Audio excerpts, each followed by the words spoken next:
दोस्तों, योगी के सिंघम अजयपाल शर्मा के वो दुश्मन आज मिट्टी में मिल गए हैं जो अजयपाल शर्मा को धमकी दे रहे थे। 4 मई के बाद जेल भेजने की चुनौती दे रहे थे। वो जहांगीर खान जो अजयपाल शर्मा से भिड़ने की कोशिश कर रहा था, वो अभिषेक बनर्जी जो सिंघम को चुनौती दे रहे थे। आज इन लोगों का ऐसा हाल हो गया है। अजयपाल शर्मा की जहां पर ड्यूटी थी 24 साउथ परगना, वहां पर आज इतिहास लिख गया है। दोस्तों नमस्कार, जय हिंद। मेरा नाम है संदीप और आप देख रहे हैं अपना उत्तर प्रदेश।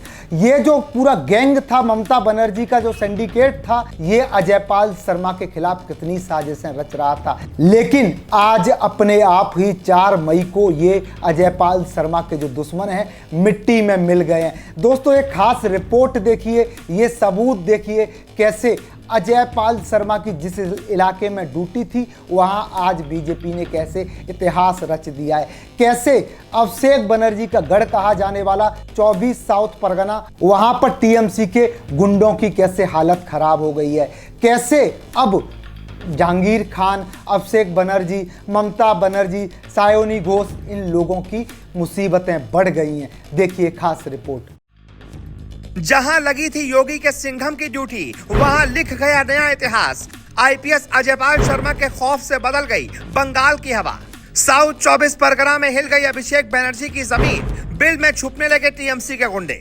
अजयपाल शर्मा के इलाके में बीजेपी ने मचा दिया तूफान। बंगाल में योगी मॉडल लागू।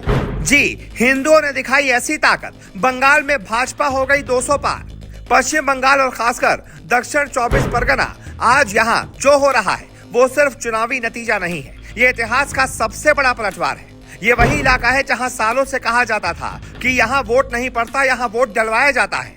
जहां बूथ पर जाना बहादुरी समझी जाती थी, जहां आम हिंदू परिवार चुनाव के दिन घर के दरवाजे बंद कर लेते थे, जहां टीएमसी के दबंगों का नाम सुनते ही लोग मोबाइल बंद कर लेते थे, जहां वोटिंग लाइन नहीं बल्कि डर की कतार में लगाई जाती, जहां वोटिंग लाइन नहीं बल्कि डर की कतार लगती थी।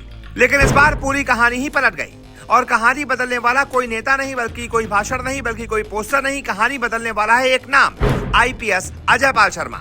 जिस जगह उनकी ड्यूटी लगाई गई वही जगह आज बंगाल चुनाव का सबसे बड़ा सेंटर बन चुकी है।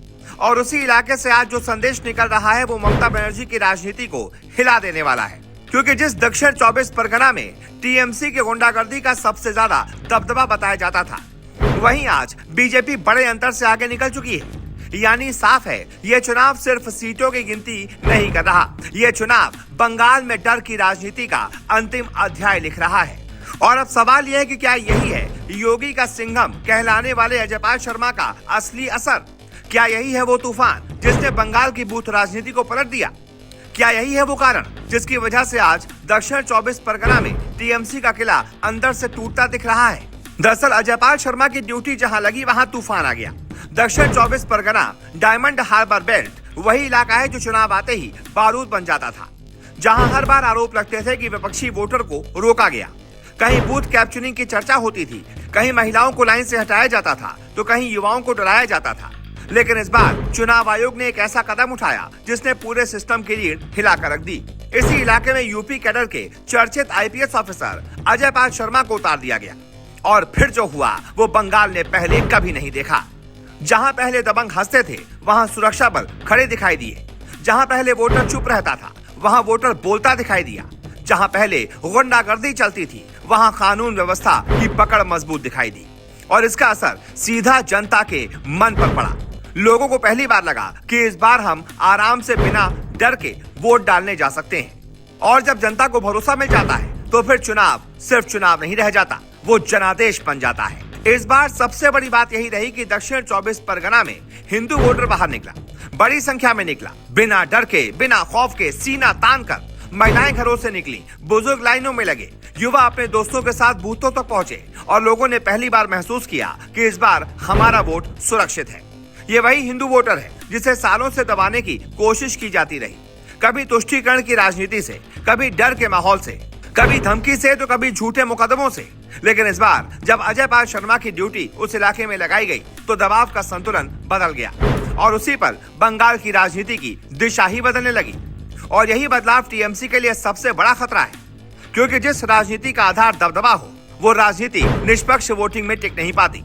इसीलिए आज दक्षिण 24 परगना में बीजेपी का आगे निकलना सिर्फ एक राजनीतिक खबर नहीं, ये बंगाल के लोकतंत्र की सबसे बड़ी जीत है। अजय पाल शर्मा को लोग योगी का सिंघम इसीलिए कहते हैं क्योंकि उनकी छवि एक ऐसे अफसर की है जो दबाव में झुकता नहीं बल्कि झुकाता है, जो कानून को कानून की तरह लागू करवाता है, जो सिस्टम को राजनीति की गुलामी से बाहर निकालने की कोशिश करवाता है। उत्तर प्रदेश में योगी मॉडल की पहचान यही है, कानून व्यवस्था, सख्ती और अपराधियों पर कार्रवाई। और बंगाल में अजय पाल शर्मा की तैनाती ने उसी मॉडल की झलक दिखा दी। लोगों को लगा कि अब प्रशासन किसी के डर में नहीं है, अब सिस्टम जनता के साथ है, और जब सिस्टम जनता के साथ होता है तो चुनाव का नतीजा ऐसे ही बदल जाता है। यहाँ समझने वाली बात यह है कि यह सिर्फ बीजेपी के लिए बढ़त की कहानी नहीं है, यह उस डर के सिस्टम की हार है जिसने बंगाल की राजनीति को लंबे समय तक बंधक बनाकर रखा था। आज जो तस्वीर दिख रही है वो बताती है कि बंगाल का वोटर अब बदल चुका है। वो अब सिर्फ रैली नहीं सुनता, वो जमीन पर सुरक्षा और सम्मान देखता है। और यही वजह है कि इस बार जनता का मूड टीएमसी के खिलाफ बनता दिखाई दे रहा है। भ्रष्टाचार के आरोप, हिंसा की खबरें, धमकी की चर्चा, इन सब का गुस्सा अब वोट में बदलता दिख रहा है। ऐसे में आप बताइए, इस मुद्दे पर आपकी क्या राय है? क्या वाकई योगी के सिंघम अजय पाल शर्मा ने चुनाव पलटने में बहुत बड़ी भूमिका निभाई है? जो भी आपकी राय हो कमेंट करके बताएं। अगर वीडियो अच्छा लगा तो चैनल को सब्सक्राइब कर लें, बेल आइकन दबा दें और वीडियो को शेयर करना ना भूलें।